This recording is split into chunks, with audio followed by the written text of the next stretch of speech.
what is the future concerning agriculture and concerning these two things of PFAS and road salt? So agriculture, we have to make more of an effort to engage agriculture in a meaningful, thoughtful way. And we've been committed to it in the Biden administration, and I hope it continues. But it needs to also continue in the environmental community. The environmental groups, I don't think, should meet by themselves. They need to have conversations with agriculture groups and the Farm Bureau. Road salt's a significant issue, no question about it. That's not a federal issue. I wish everything was, no, but but states and localities, and there are best practices out there about brining and application, but also having some type of certification and oversight for people who apply. I could talk all day about this, I won't. So I'll leave that one there.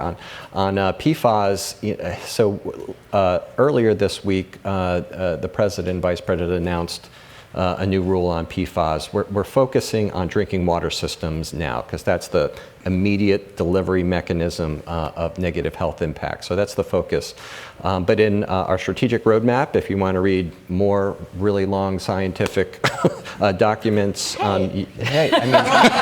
amazing, like enthralling, captivating scientific documents, we do touch on agriculture and legacy uses as well.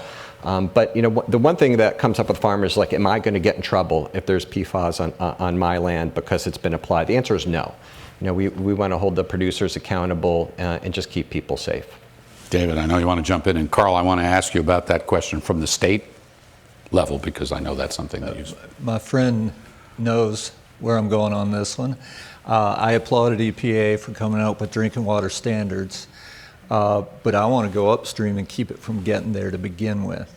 And we know there are some sources where it is being released to the environment. Those include some industrial dischargers and municipal wastewater discharge plants.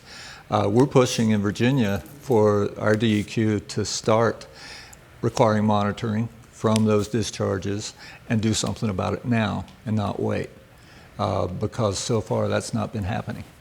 Carl, what do you see in this respect? PFAS and salt at the state level and some of these issues raised. The salt? Road salt. Oh. I think that's a huge issue myself. I've written about it a couple of times, and we just keep paving huge amounts of the watershed, and there's such a clear correlation between pavement and increasing salinity of streams. And it goes back to stream health. If we clean up our streams, I think we'll ultimately clean up the bay. But you have to address things like pavement, salt, and in some respect, I get more concerned about the development and the paving of the watershed than I am of the nutrients. Is there movement on that at the state level? Maryland, Pennsylvania, other states, Virginia, that you have covered? Not that much.